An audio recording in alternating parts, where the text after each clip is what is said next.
Hello friends, once more welcome back to our YouTube channel. आज हम advanced English structure के part 34 में कुछ इस प्रकार के सेंटेंसेस बताने वाले हैं। जैसे राजू मेरी समझ से बाहर है, तुम्हारी बातें मेरी समझ के बाहर हैं, यह सवाल हमारे समझ के बाहर है।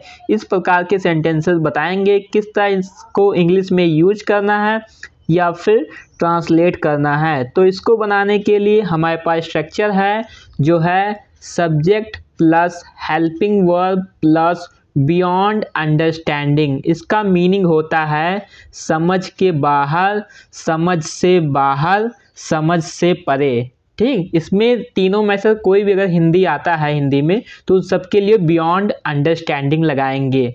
लेकिन अगर इस तरह आता है मेरी समझ के बाहर तो बियॉन्ड माई अंडरस्टैंडिंग, उसके समझ के बाहर तो बियॉन्ड हिज अंडरस्टैंडिंग। यानी जो माई हिज जो आएगा वो बियॉन्ड और अंडरस्टैंडिंग के बीच में आएगा। ठीक, यानी अंडरस्टैंडिंग के पहले और बियॉन्ड के बाद। अब एग्जाम्पल के माध्यम से सही से समझते हैं। तो हमारा एग्जाम्पल है यह सवाल हमारे समझ के बाहर है।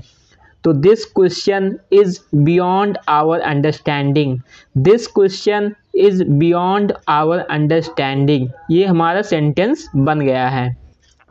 नेक्स्ट एग्जाम्पल, तुम्हारी बातें मेरी समझ के बाहर हैं, your talks are beyond my understanding, your talks are beyond my understanding. Next example, उसकी भाषा मेरी समझ के बाहर है, his or her language is beyond my understanding, his or her language is beyond my understanding।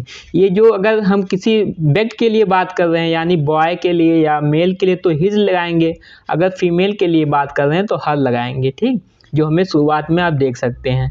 ठीक, ये भी सेंटेंस हमारा बन गया है। अब हम next example and last example देखते हैं। ओशो के विचार मेरी समझ से बाहर हैं, तो Osho's thoughts are beyond my understanding, Osho's thoughts are beyond my understanding. अब हम एक सेंटेंस आपकी प्रैक्टिस के लिए दे रहे हैं जो है राजू मेरी समझ से बाहर है। इसको आपको ट्रांसलेट करके हमें कमेंट में बताना है और साथ ही साथ और सेंटेंसेस भी आप कमेंट में बता सकते हैं। और एक चीज़ मैं आपको अपने पर्सनल एक्सपीरियंस के साथ कहना चाहता हूँ, अगर आप इन सब स्ट्रक्चर पर बेस्ड सेंटेंसेस प्रैक्टिस नहीं करेंगे तो आप इंग्लिश नहीं सीख सकते हैं। तो हमारा कहना मान लीजिए और प्रैक्टिस करिए। Keep practising,